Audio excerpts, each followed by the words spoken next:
Thank you for joining us. I'll start the video now and I'll pass over to our principal, Robin Matthews. Thanks, Nigel. Look, good afternoon, everybody. And before we begin, I would like to acknowledge that we are meeting on Cadigal land and pay my respects to elders and all Aboriginal people, both past, present and emerging. And it is important to recognise that wherever you are on Aboriginal land. And on that note, you would also be aware that it's actually NAIDOC week this week, and with the theme, always was, always will be. And this recognises that First Nations people have occupied and cared for our continent for over 65,000 years. So look, it's so hard to believe, but we're very excited to say that it has been a fairly exciting year for us, but we only have 24 school days left, not that we're counting, and we certainly have a lot of work to do. But most importantly, we are so excited to be meeting with you, hopefully many families next week as part of our family interviews.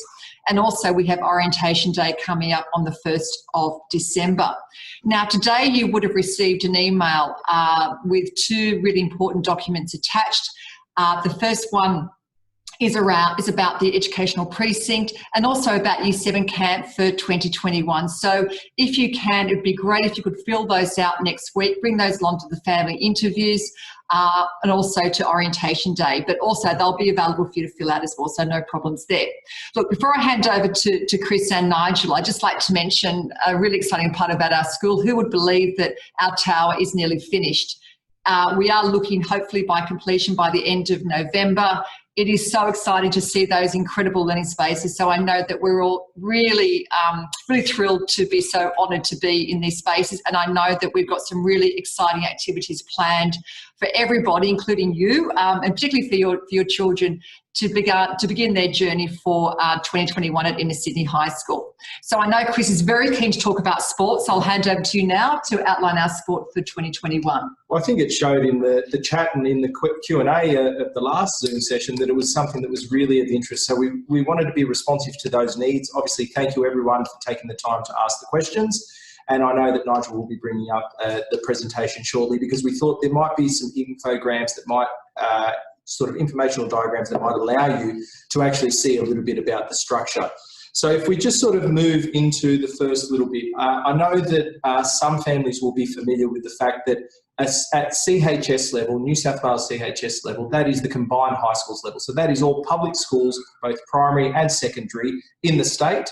And that is essentially sort of the pinnacle in terms of for public schools within New South Wales. Where we sit below that is within Sydney East School Sports Association, and I think that that's really important to note. So that is a region that covers essentially from where we are in the city all the way down to the far parts of the Shire and out into the eastern suburbs. Now, within that, we're actually really fortunate. We traditionally sat within the Eastern Suburbs Secondary School Sport Association. So the school that has sat here for a couple of hundred years has always been a part of the Eastern Suburbs Secondary School Sport Association. Now, I'll talk in a little bit more detail as to how that fits into what we have to offer here at the school in terms of sport. But then there is also another aspect, being within our educational precinct and uniquely our consultation with our community was the importance of grade sport. And what I mean by grade sport is for all the primary school students out there, it's the PWSA style sport where you go and play a weekly competition with the schools in your area. You normally trial for a team, and it might be a summer and a winter comp, or it might be over a few, a 10 or 12 week competition. And that's actually, we access that very fortunately through Blyth Secondary School Sports Association. And I think that that's testament to going back to that whole idea of our educational precinct, how fortunate we are to access all of these for our students. So in terms of the process for New South Wales CHS, with Eastern Suburbs sitting below that and Blyth Zone sitting below that, that also allows you an opportunity to go on to things such as School Sports Australia, as well as the combined schools New South Wales All Schools, which is all private, Catholic and public schools. In terms of our representative pathways, so speaking towards that New South Wales CHS, that regional as well as the Australian representative pathway, that sits within our Eastern Suburbs Secondary School Sports Association zone. So for that, you will be accessing things such as all our carnivals, athletics, cross country and swimming, and they obviously go all the way to that Australian school sport level. We also have zone and regional trials. So any student that excels in particular sports and wants an opportunity to represent not only the school, but also in a zone or a regional team. So the zone teams tend to play in any regional competitions, tend to be over a few days, similar to sort of gala days, but also the regional team. So Sydney East regional team in all of the sports that you see below there also compete in New South Wales CHS. So there are competitions for those sports there at that level. Obviously, depending on interest, and some sports being, more accessible and more interest in those than others. But those sports there are what are on offer all the way to the New South Wales CHS level. On top of that, through the Eastern Suburbs Secondary School Sports Association, we have gala days. And these gala days are really about participation for students. It's where every student in a year group gets an opportunity to choose a sport that they would like to improve in. The gala day normally starts with some training sessions and skills-based sessions with qualified coaches, and then it goes on to a really enjoyable and inclusive competition for students to be able to play in. And that's a one-off day that they get to do. It's a day away from school, a lovely opportunity for an excursion to compete with other schools. So that's for the students that might want a taste in a particular sport. The sports that are on offer there vary according to the season, and students will get more information about that as we go. And then finally, also within this zone, we have our school team knockout competition. So that's a little bit different to the zone and regional trials where you are trialling for a zone or a regional team. The school team knockout competition is where a school enters a team and competes against other teams within, first of all, their region. So this would be Sydney East region. And if they are successful there, they then go on to a wider competition where the successful teams from each region compete in a state competition. So that is also an opportunity. Examples of that, for example, schools that really excel in something like water polo, and they have a very competitive swimming program, which is something that we've established as part of our extracurricular activities for this year. They might have an opportunity and they enter this team. This team obviously is very cohesive and goes really well within the region, and then has an opportunity to move on to the state championships. So that is Eastern Suburbs Secondary School Sports Association. Now, as we move on, we then have our Blight Zone Secondary School Sports Association. So this is another association, and this association allows for a grade sport program to run. So as part of this sports program, we have a summer and winter grade sport program. Now, this is run part of our Tuesday sporting options. So students will have an opportunity to choose, if they would like, to compete in a weekly competition in the following sports. Now, for 2021, as planning currently happens, and we just had the AGM for this zone, these are the sports that will be on offer. So for summer sport, there are boys competition and girls competition. Now, in saying that, it also is, as a growing school, it is wonderful to be welcoming so many of you in Year 7 to also team up with our Year 8 students, because now we essentially have over doubled our numbers, and which means that a lot of these teams will have a lot more students interested in those. So what you will be doing is you will be signing up your interest, and if you sign up your interest for a grade sport, you'll have an opportunity to trial for that grade sport. Now, the boys and girls summer and winter competitions are contested at centralised venues over the course of every Tuesday throughout the year. The summer competition starts in term 1, and then it also stops for the winter competition, which takes place in term 2 and term 3, before recommencing again in term 4. So I'm looking forward to seeing all the excited faces of students going, I can't wait to have a go at that sport because that's really me. I really look forward to those students putting up their hand for these teams and these opportunities. Now, the grade sport fits then in with our Tuesday sports program. So we've got to also acknowledge that every child is unique and every child has different needs, and meeting those needs has been something that we've really prided ourselves on here at Inner Sydney High School. Now, in terms of recreation sports, so if that grade sport weekly competition is not something that a child is particularly interested in, there are recreation sporting activities. Now, currently, and I need to make this point, this is what's on offer for our 150 Year 7 students. Now, keep in mind, with the increase in numbers, there is also other incredible opportunities within our educational precinct to access. But currently what is on offer for recreation is there in front of you, as well as house sporting activities, which is a great opportunity to have activities recreation as well as sporting activities hosted within the school and within the educational precinct. So I think with those three options on our Tuesday Sports program, you can see how every student has an opportunity to sign up for something and have that autonomy to choose.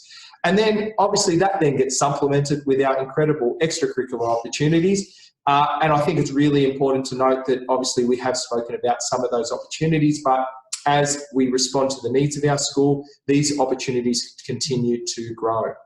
So that's essentially, I guess, a bit of a recap on sport, but I look forward to any sort of clarifying questions in the Q&A afterwards. Sounds great. Thanks, Chris. Over to you, Nigel. Well, hello again, everyone.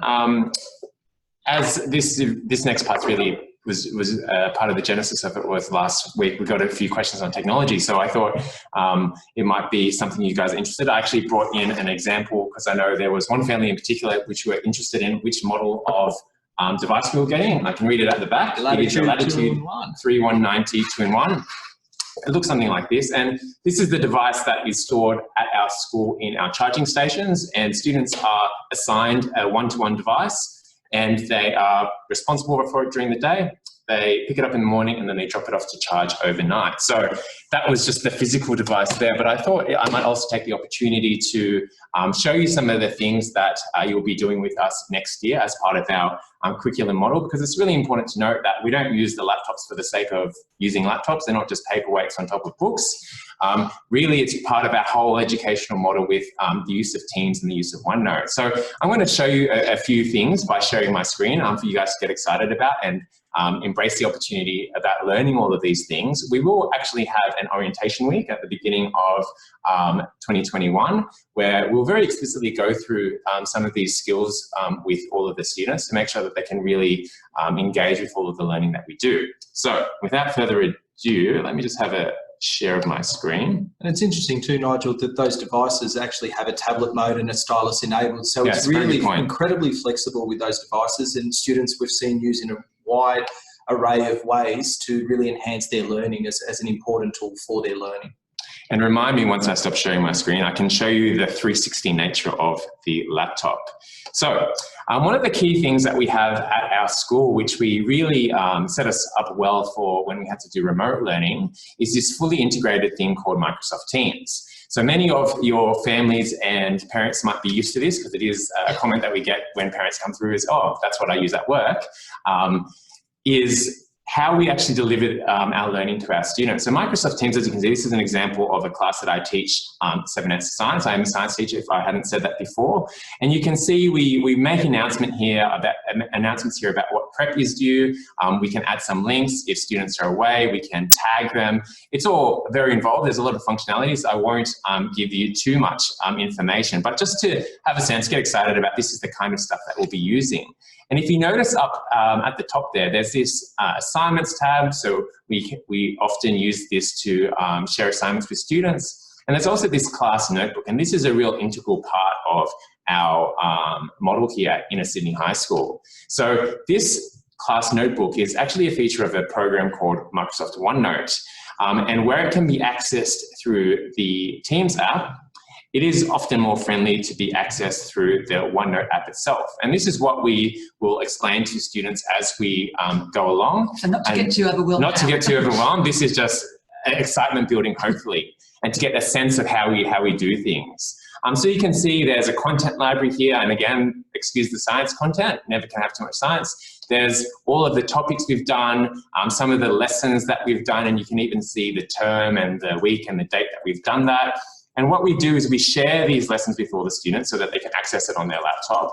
And students, if you can have a look down here, have their own notebooks with their own sections which they write in. So it's really great for teachers to give feedback because we can easily go in at any time and check the feedback, check what students have done, no longer needing to collect a big stack of books, and actually provide little stickers, virtual stickers and feedback there. So this, again, not to get too overwhelmed, but it's just a good sense of how we set things up and how we are very explicit with our what our learning intentions are for the day, what our success criteria is, and how we very explicitly say to the students, this is what we're going to be doing. So it's really great. Students can't be in at school if they're a bit sick.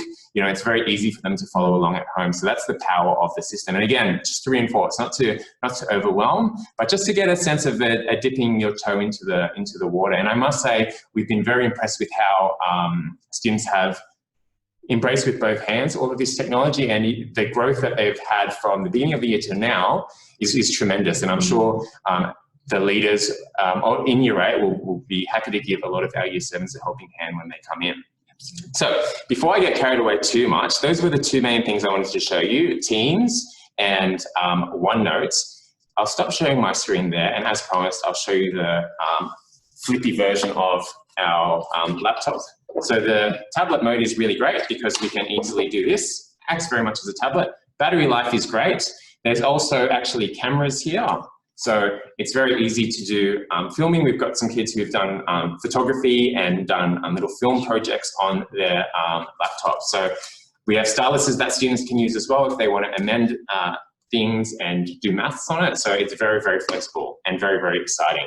And I know we had a few questions about that, so we just wanted to show that to the interested students. Nigel, would you say that the Teams is almost like the forum or the driver, and it's I guess, that explicit sort of conversation that can sort of aid what normally happens in a classroom, and then the OneNote is like that physical book and textbook? Yeah, is that how, it is. Just to describe it for students? Yeah, exactly right. It's very much like a physical notebook that you can access anytime and that you can play videos in, which you can't really do on a piece of paper, and you can amend things in real time and you can collaborate. So it's a really, really great piece of technology. And as I mentioned, the first week of 2021, we'll have our iWeek where we'll do orientation with a lot of different things, and technology will be a key part. We're not going to expect anyone to know how to use all of that coming in. And I actually found really interesting giving feedback to some of my students that, when you would normally sit down with a student and provide verbal feedback, we actually also had an opportunity while we were remote learning, but even then brought it back into the classroom where we could record feedback. So students could go and revisit it. You could then also follow where the mouse was going and highlight the areas that you're talking about. And you imagine how powerful that could be, where it is truly interactive and you're actually following all the annotation of the teacher. And being able to then richly apply that feedback for that growth, because that's what it's really about, isn't it? Absolutely. And actually, I did forget one thing, because I had this as an opportunity for people who are really interested. Let me just share my screen for a moment. The other thing I wanted to share, just to give you a sense of our educational model and the stuff that we have at the school, on the device at Inner Sydney High School, when the kids open up their internet browser, they get something that looks like this. So you can see the range of technology that we upskill the students in. There's a few different platforms, access to the library, access to a student portal, access to apps for music and Wordflies and Flipgrid, which is a great thing. I don't know how many kids may have used that in primary school, as well as a whole suite of Microsoft tools and Google tools as well. So if anyone's really, really keen, you might be able to discover where this is on our school website. But I did want to just mention that before, in case I forgot. And can I say what's really important, I think, Nigel, is the school is tremendously committed to this delivery and this educational model and how important it is, to the point where we looked at our technology strategy and how we would best go about ensuring that there are one-to-one devices for all students, but making sure at the same time too that they were equitable and every student could access it. Now, the way that we did go about it is we've actually ensured that we've got one-to-one devices for 2021. They have arrived. So all the students that are coming, there is a device here at the school ready for you. It will be imaged through the summer holidays and it will be ready to go day one. But to do that, it's also important that we did engage our community through PNC and through a lot of our parent working groups about the importance of technology and how to best support it. And unanimously, it was about the best way to support was actually to take the pressure off families, especially during these COVID times, and to make sure that families didn't need to go out between now and Christmas, organise a device like a lot of other schools where it's a BYOD sort of strategy. And what they said here was they would actually prefer to contribute to the levy of the upkeep of the devices. And the reason that we did that was it ensured that not only is the device kept here on site, it also ensures that any upkeep as well as any damage can be managed by the school, and make sure that if something does happen to that device, that a parent doesn't need to take that, or a carer doesn't need to take that to an IT specialist to be able to fix it. We actually have dedicated people through the department here that can fix all of those devices. Now, to do that, we have needed to ensure that there is a levy and a technology users agreement. So the technology users agreement will be something that we talk about at orientation day and as part of the orientation pack for all students and their families. And that there goes through what is the expectation for the student as well as their families. And as part of that, within the fees, there is a $200 structure or a $200 levy that allows this to be accessed. Now, the beauty of this is because we do have an incredible space that I know I point right behind us, but believe it or not, the tower is right behind that wall there. Within there is a student hub, and that student hub will be able to access before and after school to be able to use those devices. So I think we really have encapsulated what needs to happen to really make these devices as powerful as possible in the learning journey for students. But that $200 levy that we are asking from our families is something that really allows us to guarantee this one-to-one device. And that $200 a year, if you think about it, the strategy from 7 into 8, and that's what we have at the moment, will actually allow for us to ensure that there is that one-to-one device before graduating our students in year 9 and 10, and obviously watch this space when that happens. Excellent, Chris. Over to Yep, there are some great Q&As here. Yep. Just a reminder, I think someone popped one in chat. If you put it in the Q&A, that might be a little bit better, but just the question there, what parent-facing software do you have, e.g. Central? Yes, it is. We use Central. Yeah, yep. Quick and easy answer. Parent Portal, I think we have about a 95% uptake within our first year group, and it has really heightened the ability to communicate with parents instantly in terms of push notifications, but also our collaborative assessment and ability to report on how our students are going through our checkpoints, which we will delve into at a later stage, Mr. Kwan, not overwhelming anyone. No, exactly. Okay, so just to let you know about those family interviews taking place next week in response to the question about orientation week last week that took place, I would suggest that you have made your booking for the family interviews. Please make sure that you ask those questions about any additional support your child may require. I think that's super important. So make sure, contact the school tomorrow if you haven't already made that appointment for the family interviews. I think this is a great question. Over to Chris, which is, what is your background in sport? As you might have guessed, you might have known that it was Chris Ridgely, Petty Health PE teacher. Correct. And do you play soccer? I do. Yes. I am actually incredibly passionate about what the needs are for students. So I found myself in many different realms. Yes, soccer background, but very much in water polo, volleyball, swimming. Did a stint through CHS, New South Wales CHS as a manager. But I can tell you now, very, very adaptive. And in fact, it's the creative modified sports or game sense approach that I really enjoy. So watch out for that. So there's 2 more questions in relation to sport there. How may a student participate in a sport that isn't included in summer or winter curriculum, for example, volleyball? So volleyball is an aspect within there. So that's just within the actual zone grade sport structure. However, there is also representative pathways as well as knockout competitions. In particular for volleyball, I know that we have been looking at the facilities that are down in our basement level of the tower, and there has been a very big interest for volleyball, and that's probably something that's going to be offered as an extracurricular activity. And the next one as well? There is another one there too. Absolutely, yes, there is an ability, especially moving into stage 5, there are more so mixed sports. So it's a question just about like gendered sports and being exclusive to a particular gender. It is very responsive to the needs, and I know that the AGM that I went to just recently was the conversation about maybe also including some mixed sports. But I can tell you now that volleyball, whether it be Ultimate Vortex or anything like that, they are also offered in stage 5, and in stage 5 there are mixed sport opportunities. But generally speaking at the moment it is boys and girls. However, I can tell you now that the zone is very responsive, and if that was a need, it could very easily be facilitated, I believe. Fantastic. All right, and there's one for me before we go to a sport one about laptops and using typing and styluses with exams still being paper and pen. Well, actually, it's quite interesting. I've actually done some work on some exams in the HSC now, which are actually on the laptop. And as you may have heard, NAPLAN has been shifted a bit to online delivery as well. So you can really trust us. Like we're very deep into preparing students for the future. So I think everyone would agree that the technology in terms of preparing students for life is really important. But we are all aware of the changing landscape of how assessment works. And you can rest assured that we are able to balance the preparing students for the future, preparing students for online exams, as well as preparing students for paper and pen exams if they are still going along when these students are in year 12. Well, that'll be an interesting question itself, Yeah. then, isn't it, Nigel? Absolutely. Since the HSC is just over. Okay, the downstairs gym looks perfect for futsal. Chris, your thoughts on this? Brendan, I've got to say I was a futsal convener at one of my previous zones, and it's interesting that you say that because that's something that I've been talking about Yes, this absolutely. very week, Yes. and ensuring that there are facilities there for futsal. I think it's an incredible space, sprung floorboards, and really great opportunity to develop those very close skills that you can then transfer out into the bigger field. But interesting that we've got people out there talking about Yeah, futsal. which is fantastic. Very I excited. bet you're very happy about that. Yeah, I'm very happy about that one. Thank you, Brendan. Okay. Okay, well, thanks for your questions, guys. I think that's about it for the questions for now. Okay, so we might just finish on this note by saying that just a reminder that if you'd like to review any of our online presentations, they are available on our website. As you can imagine, this will be our last presentation for the year. So we are really looking forward to seeing you next week. Family interviews, orientation day on the 1st of December. And on that note, have a lovely afternoon and thank you very much for joining us.